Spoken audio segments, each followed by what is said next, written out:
The Nets are loving their brand new home, Barclays Center, 14-0 in their last 14 games in February and March, shooting 51% from the field, nearly 105 points a night. The franchise streak, I think.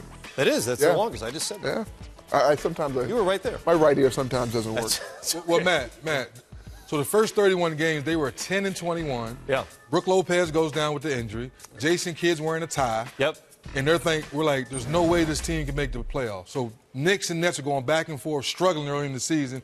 We gave Jason Kidd so much flack where, no, he shouldn't be a first-time coach. He don't know what he's doing. The drink spill along the way. The drink spill. Lawrence Frank gets removed from the bench and all this. And now here they are at the fifth spot. Looked like utter chaos. Exactly. Back then. So somehow now they lose their leading scorer. Somehow now playing small. They're a better team now. 30-12 since the calendar turned to 2014. What are you liking about the Nets right now? By the way, playing without Kevin Garnett, who's 17 straight games. The rookie playing big. You know, sometimes when you become a veteran, you become smarter. You know, on paper, everybody thought that they were going to beat Miami.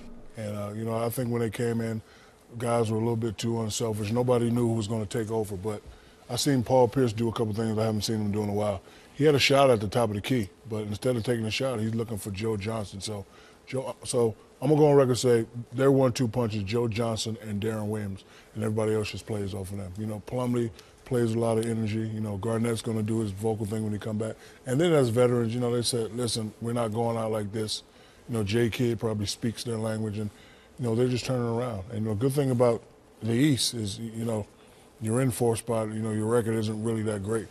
But, you know, kudos to the, veterans on the team for saying, you know what, I'm going to step back, you do it. Darren Williams picked it up because we could all remember a couple months ago, he said, I didn't have any confidence, I didn't know what I was doing, I don't want to be here, but, he just turned his game around. I think they're fifth right now in the East, but within shouting distance of both Chicago and Toronto, the division leader in the Atlantic Division. They could wind up as high as 3rd before this thing is done. Shaq mentioned the V word, veterans. How much impact will experience have for Brooklyn once they reach the postseason, wherever they're slotted? Well, yeah. Well, if they're healthy, Kevin Garnett, Paul Pierce, NBA champions, you're looking at the opportunity for them to be a team that really has a good run in the playoffs simply because they defend. And then second of all, they're not going to beat themselves. They're going to make wise decisions. And to your point, Shaq, where you said most of the time veterans are savvy and smart. Well, I think they have a couple of veterans definitely that are going to be more smart than make the type of mistakes that hurt themselves in the playoffs.